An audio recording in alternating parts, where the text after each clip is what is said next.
for the impeachment of a cabinet secretary. It is the first time we are dealing with such a situation, Honorable Speaker. And therefore I want to plead with you that to give us a little bit more time. Honorable Speaker, I want to start from where Honorable Kelly left, very, very quickly. Honorable Speaker, I don't think it was the intention of the framers of our Constitution, 2010, that a decision of this House would be countermanded by a group of 7 people. Honorable Speaker, when we took a vote on this matter last Thursday, a whole 149 members of this House voted overwhelmingly to impeach Cabinet Secretary Linturi. It was not the intention, I submit, of the framers of the Constitution when they enacted Article 152, Sub-Article 9, read together with Standing Order 66(7), Honorable Speaker. Honorable Speaker, and I'm sure you know, you can teach us better. There is a danger in this idea of literally interpreting the law. I'm sure you know better than me of the Berryman case of 1946. Honorable Speaker, a purposive interpretation of the law would actually lead us to the conclusion that the decision of that select committee should have been subjected to validation of the whole House. Having said that, Honorable Speaker, there's a higher moral responsibility, Honorable Speaker, on the part of the Cabinet Secretary and indeed on the part of the appointing authority, following the overwhelming decision of this House last Thursday in a vote of 149 against 36. I don't think this matter should have even gone up to the select committee stage. In more decent democracies, the moment this House voted 149 against 36 to send Mr. Linturi home, the decent thing he should have done was to resign. Failure to resign, we would have expected the appointing authority to sack him, Honorable Speaker. Those two have not happened. Honorable Speaker, we are now back here today. We are back here today to continue from where we left last Thursday. Honorable Speaker, I want to persuade my colleague members not to give up, regardless of what the minority of 7 members have decided. Honorable Speaker, against all the available evidence, the minority of 7 members who have decided to let the Cabinet Secretary scot-free, this House must remain firm. This House must remain firm and assert its authority.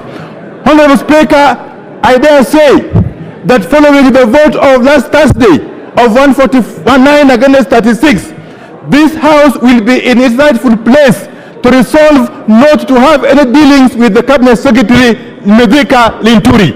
Honorable Speaker, this House has got the sovereign power on behalf of the people of this country to decide not to recognize Linturi as a Cabinet Secretary in this government. Honorable Speaker, regardless and despite the resolution of the minority of 7, Honorable Speaker, the minority of 7 have actually brought this House to shame, if I may say so.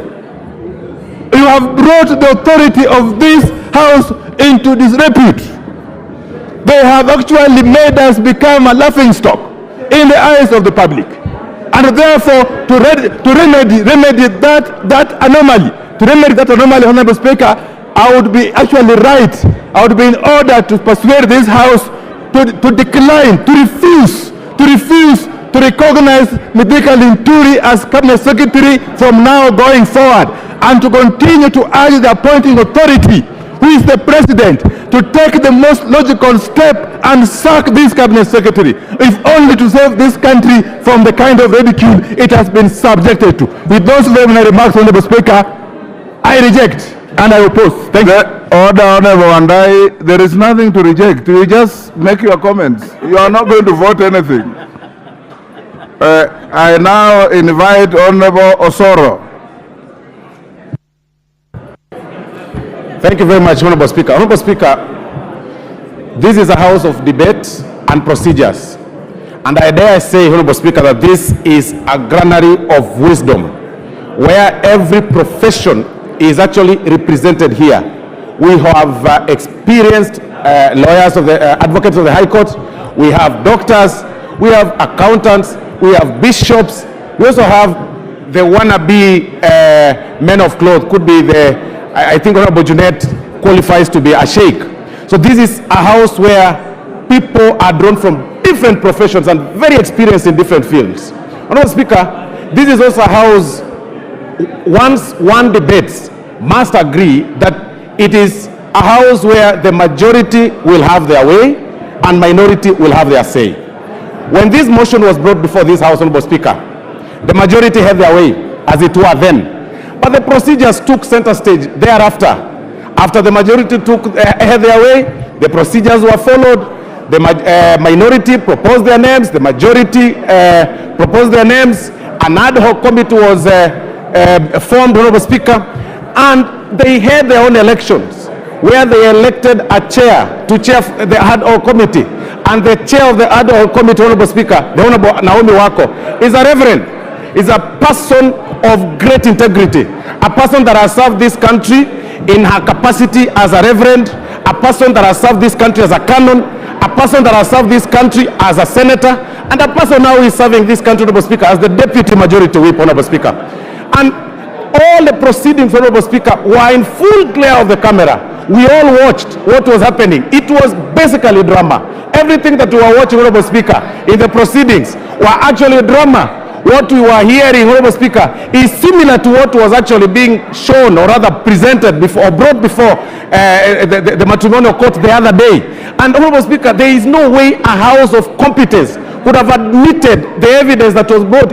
There was nothing watertight as it was being presented, Honorable Speaker. And Honorable Wamboka, as much as he tried, of course, in his role as a member of parliament under Article 95 to oversight, Honorable Speaker, he did not manage to raise a strong case, to bring a watertight evidence, to grow his, profile by pushing through a watertight case, Honorable Speaker, to have the Honorable Linturi impeached. So, Honorable Speaker, I support the report by this committee because I believe in them, and as the house of debate, a house that believes in strength, a house that believes in procedures. Honorable Speaker, we proceed. It is done. We are now done with the whole thing, and now we proceed with the other, Honorable Speaker. Thank you very much.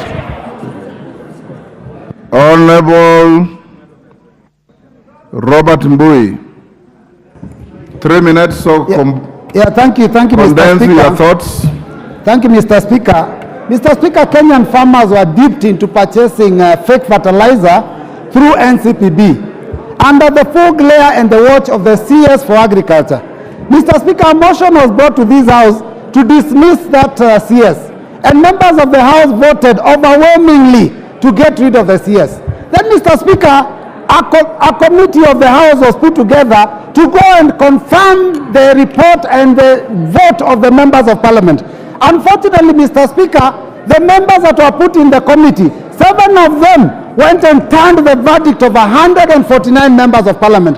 And Mr. Speaker, for the record, only 4 members gave a dissenting opinion. And Mr. Speaker, for the record, the Honorable TJ Kajwang, the Honorable Yusuf Farah, the Honorable Kathleen Omanyo, and the Honorable Robert Mbui stood with the Kenyan farmers and said enough is enough and the CS must go. Mr. Speaker, the reality is this, that when we went to that committee, Mr. Speaker, the committee, instead of carrying out investigation as was told by this House, the committee went and turned itself into a Supreme Court of Parliament of Kenya, presided over, Mr. Speaker, by the Lady Justice Naomi Wako. And Mr. Speaker, the rest of us became judges. Mr. Speaker, the question we're asking is this: is the committee of the House supposed to operate like a court, or are we supposed to continue operating like a committee of the House? Honorable Mbui, I did guide you, and you are a member of the committee. I told you are quasi-judicial. Rules of evidence apply, limitations on hearsay apply, and everything that pertains to proceedings in a judicial court applies. You are quasi-judicial. Thank you, Mr. Speaker. We are quasi-judicial, but we became a court of law. Mr. Speaker, there was one major issue that we noted, that there were key witnesses that Mr. Speaker was supposed to have been called. The Constitution anticipates that we call witnesses. The standing orders of this House and even the rules of the committee were allowing us to call members to come and give witness evidence. Mr. Speaker, unfortunately, two key witnesses, the PS for Agriculture and the COO of one of the companies that is supposedly mentioned in this fake fertilizer scandal, were actually not called. Honorable Mbui, as a member of the committee, you are truly being wiser after the event. Honorable John Paul. John Paul, 3 minutes. You better compose your thoughts quickly. Give John Paul the mic. There you are. Thank you very much, Mr. Speaker. Mr. Speaker, I stand to support the report from the committee and to commend, Mr. Speaker, their good work which they did within 10 days, Mr. Speaker. It is commendable that within 10 days, Mr. Speaker, the committee was able to gather evidence and to interrogate both the parties, Mr. Speaker. And today, Mr. Speaker, it has come to limelight of Kenyans, Mr. Speaker, that the one CS medical Linturi is clean, Mr. Speaker. And Mr. Speaker, I urge members, when the motions such as this, Mr. Speaker, is brought before this House, Mr. Speaker, it's good for any member who is bringing such motion, Mr. Speaker, of impeachment to do due diligence, Mr. Speaker, and gather enough evidence, Mr. Speaker, which can get maybe the minister with the mistake which, Mr. Speaker, they already seen the years. So, Mr. Speaker, this committee consisted of the competent members, Mr. Speaker, who are capable of interrogating the CS, Mr. Speaker, and they were able to bring forth, Mr. Speaker, to this honorable House, Mr. Speaker, that the CS is clean. Mr. Speaker, it should also be noted that when impeachment motion is brought in this House, it should not be brought, Mr. Speaker, with perception that maybe because maybe a person has a bad name or maybe the look of that person, Mr. Speaker, that person maybe qualifies to be impeached. So my advice to the CS Agriculture, Mr. Speaker, is that he should stand firm, do work to the Kenyans, Mr. Speaker, so that the Kenyans can have enough food, Mr. Speaker. The work he is doing currently is doing good. Thank you, Mr. Speaker, and I beg to support this report. Thank you. Irene Mayaka, 3 minutes. Thank you, Honorable Speaker.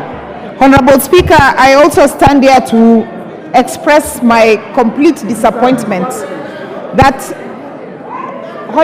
seven honorable members averted the will of so many other members of this House. And Honorable Speaker, I am actually really disappointed on behalf of the farmers of not only Nyamira but the whole of Kenya. Honorable Speaker, Article 153 of our Constitution is very clear that the CS is accountable individually and collectively to the President of this country, and in so doing, Honorable Speaker, it also says that the Honorable CS is stopped from not taking accountability when anything goes wrong in his ministry. Honorable Speaker, the CS cannot run away from the fact that the ultimate responsibility actually stands with him. Honorable Speaker, I watched the proceedings of the committee, and one of the things that really caught my eye is when the CS proudly demonstrated to the committee of the positive things that he has done for that particular ministry. But the same CS refuses to take responsibility when one thing goes wrong in his ministry. Honorable Speaker, if you look at Article 201 of our Constitution, it clearly says that public money shall be spent prudently and responsibly. It does not make sense, therefore, Honorable Speaker, why money that was allocated to one particular part of the department was reallocated to NCPD and therefore used in a manner that was not prudent. I do not understand, therefore, Honorable Speaker, how the select committee, the 7 of them, decided that this CS was not culpable of the crimes that he committed. Honorable Speaker, I would also like to state this, that the Article 43 of our Constitution is very clear. It says that every person has a right to free access of food, but not only food, but that food that is actually of good quality. Honorable Speaker, the CS in his admission said that out of the 3 million bags, that only 3,000 bags were actually fake fertilizer, and that they withdrew this from the people. But Honorable Speaker, that is not taking enough responsibility for a fault like that.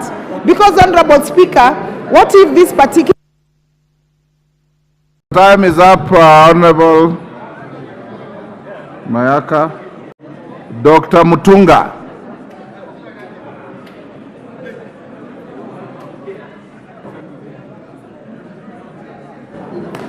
Thank you, Honorable Speaker, for the opportunity to speak on this motion. You have Speaker, 3 minutes.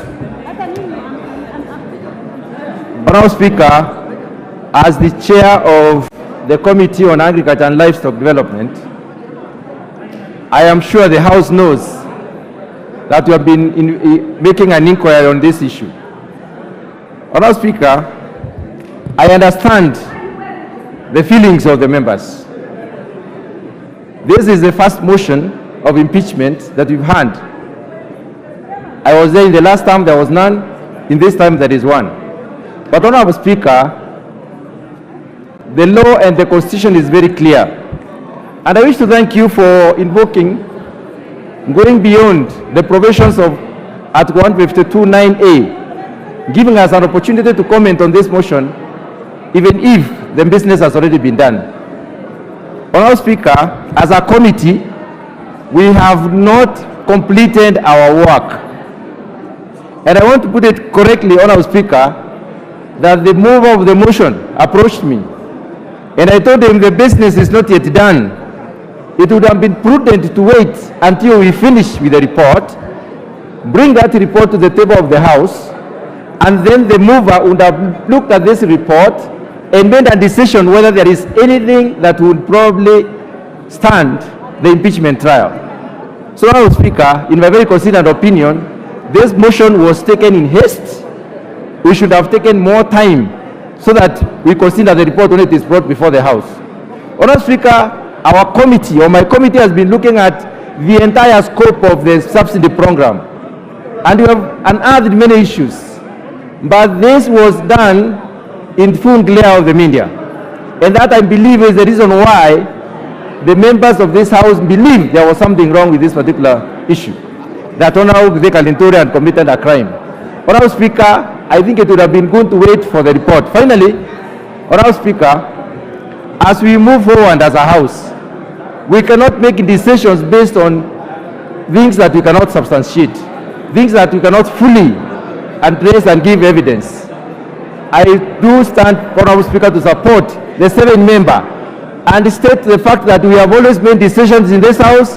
We have made decisions at the committee level, we have made decisions at the board level, and there is always voting. The number that is more than the other takes the day. Your time is up. Not really the numbers. It is basically the decision of the committee. And you have been generous enough to give us an opportunity to comment. Honorable Speaker, the report will be laid on the table of this House, and the House will look at the report and see what has gone on. Because we are not looking at individuals, we are looking at the entire... Otienda Molo. Thank you, Mr. Speaker. Mr. Speaker, this, in the majority opinion, has singularly failed Kenyans and must carry a badge of shame on behalf of this House. For the avoidance of doubt, Mr. Speaker, Kenyans must know that the 6 members of the Kenya Kwanza MPs in the team and their surrogates in Jubilee all voted to save the minister. It is only the 4 from Azimio who stood with Kenyan farmers. And so the farmers of Kenya must know who between Kenya Kwanza and Azimio are truly their friends. Mr. Speaker, it is good that Parliament spoke and spoke in a bipartisan manner. So we as a house are vindicated, but the committee has failed to respect the house as a whole. In proper democracies, the vote by parliament in itself should have invited resignation by the minister without even waiting for the committee to do its work. But we are not in a proper democracy under this regime. Mr. Speaker, what now must save farmers is the action by the president. The president can act and reflect the wishes of this house by the stroke of a pen. He does not need this house to resolve that issue. Mr. Speaker, secondly, it must be noted, and some members had questioned the wisdom of Article 152. Article 152 mirrors Article 167 in terms of the procedure for removal of a judge. Only that in that article, the Judicial Service Commission plays the role we played, and the tribunal plays the role that the committee did. It is expected under the Constitution that the committee would be a quasi-judicial committee that will look into the merit of the issue. Unfortunately, Mr. Speaker, the committee, most of its members went with a preconception because they'd already spoken here against that motion. And instead of therefore exercising independence of mind, they went with a fixed thought. Mr. Speaker, we must learn a lesson. Number one, we should not allow the majority leader to sabotage such a motion as he did in this case. Number two, Mr. Speaker, the mover should be the one to suggest the names of those constituting the select committee. And more importantly, number three, Mr. Speaker, we should ensure that the members are knowledgeable, they have integrity, and they are independent. Thank you, Mr. Speaker. Thank you, Honorable Tienda Molo. Rindikiri. Thank you, Mr. Speaker. You have 3 minutes. I like to support the verdict that has been passed by the Select Committee led by their chairman, Madam Waku. Mr. Speaker, I want to remind this House, every year we celebrate what is called Easter. Mr. Speaker, during crucifixion of Jesus, the multitude called for crucifixion of Jesus, and they said, let's release Barnabas. Mr. Speaker, what we are hearing now is people calling for crucifixion of Jesus and saying release Barnabas. Mr. Speaker, we cannot pretend as a house. I am very saddened to hear the Vice Chair of this committee, a man of respect and a mentor, disowning the sittings. Mr. Speaker, Mr. Vice Chairman sat for that committee for 3 days, including the report lighting, and at no single time did he withdraw from the position of Vice Chairmanship. Mr. Speaker, the decision of the Chair and the decision of the Vice Chair are one and the same. So we cannot play for the public gallery. Mr. Speaker, we cannot dictate terms as what the President of this Republic should do.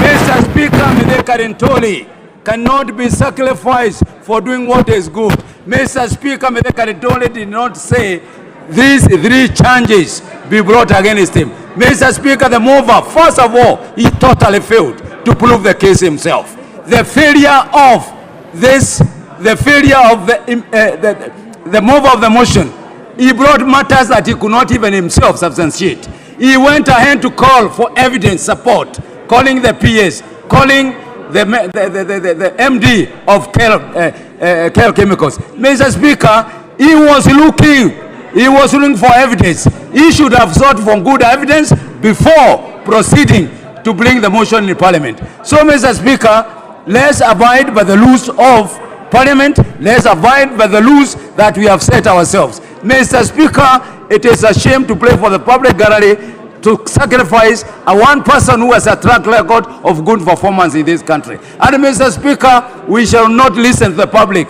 We shall listen to the rules of this Parliament. I thank you, Mr. Speaker. Thank you. Junaid Mohammed. Yes. For avoidance of doubt, I ask your leaders and this happens in every democracy. On certain issues, the leaders have a discretion to tell the speaker who they think should speak for them on a matter. Speaker, Mr. Speaker, Your leaders. Today is a sad day, indeed very sad day for our country, Mr. Speaker. Mr. Speaker, it is for sure that this was not the expectations of the Kenyan people today. They expected an indictment because, Mr. Speaker, what happened in this country by supplying fake fertilizer to the public, to Kenyans, Mr. Speaker, is a very grievous matter, Mr. Speaker. And for us to exonerate a cabinet minister who presided over that, Mr. Speaker, is also a very, very sad thing, Mr. Speaker. Mr. Speaker, we have won the battle, but we have lost the war. Why do I say so? Since the inception, Mr. Speaker, of the new constitution, this is the first time an impeachment of a cabinet minister went through the second stage. After collection of the signature, approval of the speaker, and then it went through the House and went to the committee. I remember in the earlier two parliaments, Mr. Speaker, it never used to go past the tabling of the motion, Mr. Speaker. So we have made a progress, and I want to thank Honorable Wamboka, who remains a hero, Mr. Speaker, in this country, for taking the initiative to save the Kenyan farmers, Mr. Speaker. If you watched, because the proceedings were live on TV, Mr. Speaker, what Honorable Linturi was talking about, instead of telling Kenyans how fake fertilizers found itself in the market, he talked about the famous episode, the soap opera of his love gone bad, Mr. Speaker, with the Honorable Ketan. Mr. Speaker, if we continue like this, then in the national holidays, when people are given honors, Mr. Speaker, we should not corruption as one of the honors that is awarded, Mr. Speaker. Corruption should not become a badge of honor in this country, Mr. Speaker. How can this House preside over a committee report that has turned the wheel of 49 members upside down, Mr. Speaker? And they know very well the mood of the House was that they want the minister impeached. Now, it is now the responsibility of the appointing authority to sack that minister as early as this afternoon, Mr. Speaker. Lastly, Mr. Speaker, if we were in mature democracy, this cabinet secretary will have resigned long time ago, Mr. Speaker. He will not have been in the office by now. He will have left the office, and because he has no moral authority to serve Kenyans anymore, Mr. Speaker. Mr. Speaker, this parliament cannot be used as a rubber stamp, the way I see it happening today.